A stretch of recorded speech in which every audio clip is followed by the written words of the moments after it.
বাউলদের দেখলে কে কে আজকের থেকে পিটাবেন? আরো জোরে বলেন, কে কে পিটাবেন?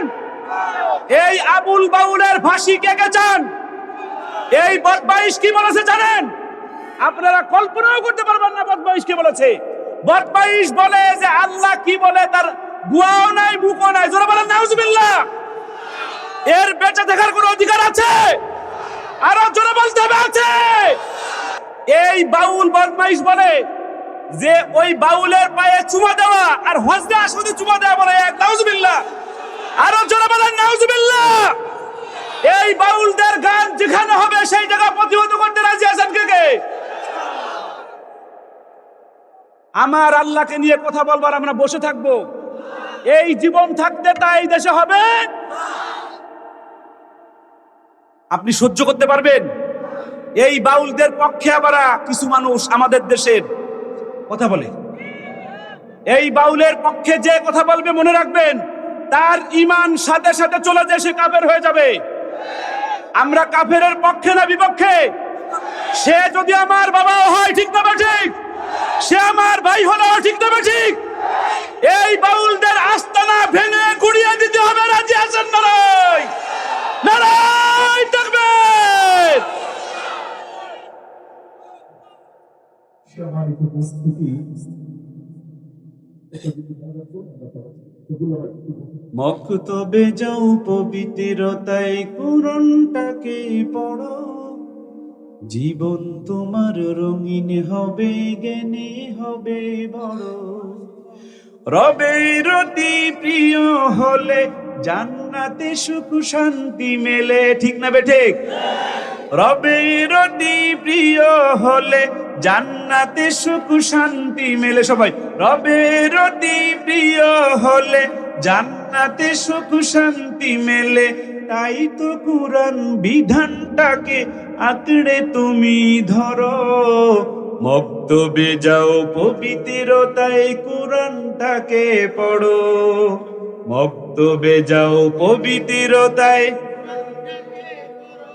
দেখছেন আপনারা কত ভালো পারেন। একবার শুনি আপনার সাথে বলতেছেন। আল্লাহ বাংলাদেশের সকল মক্তবগুলোকে জিন্দা করে দিক। জোরে বলেন আমিন।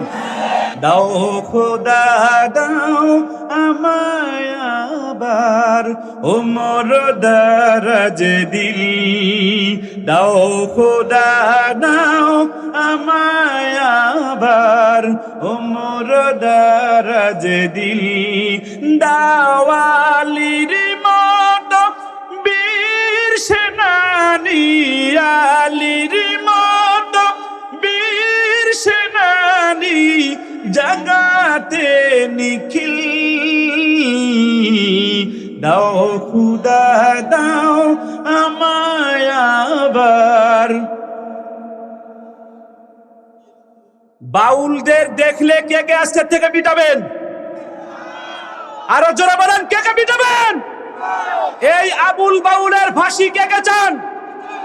এই বদমাইশ কি বলেছে জানেন? আপনারা কল্পনাও করতে পারবেন না বদমাইশ কি বলেছে। বদমাইশ বলে যে আল্লাহ কি বলে তার গুয়াও নাই মুখও নাই। জোরে বলেন নাউজুবিল্লাহ। এর বেঁচে থাকার কোনো অধিকার আছে? আরো জোরে বলতে হবে আছে। এই বাউল বদমাইশ বলে যে ওই বাউলের পায়ে চুমা দেওয়া আর হজে আসলে চুমা দেওয়া বলে এক। নাউজুবিল্লাহ। আরো জোরে বলেন নাউজুবিল্লাহ। এই বাউলদের গান যেখানে হবে সেই জায়গা প্রতিহত করতে রাজি আছেন কে কে? আমার আল্লাহকে নিয়ে কথা বলবার আমরা বসে থাকবো? এই জীবন থাকতে তাই দেশে হবে? আপনি সহ্য করতে পারবেন? এই বাউলদের পক্ষে আবার কিছু মানুষ আমাদের দেশের কথা বলে। এই বাউলের পক্ষে যে কথা বলবে মনে রাখবেন তার ঈমান সাথে সাথে চলে যায়, সে কাফের হয়ে যাবে। আমরা কাফেরের পক্ষে না বিপক্ষে? সে যদি আমার বাবা হয় ঠিক না ঠিক, সে আমার ভাই হলো ঠিক না ঠিক। এই বাউলদের আস্তানা ভেঙে গুড়িয়ে দিতে হবে। রাজি আছেন না? নারায় তাকবীর।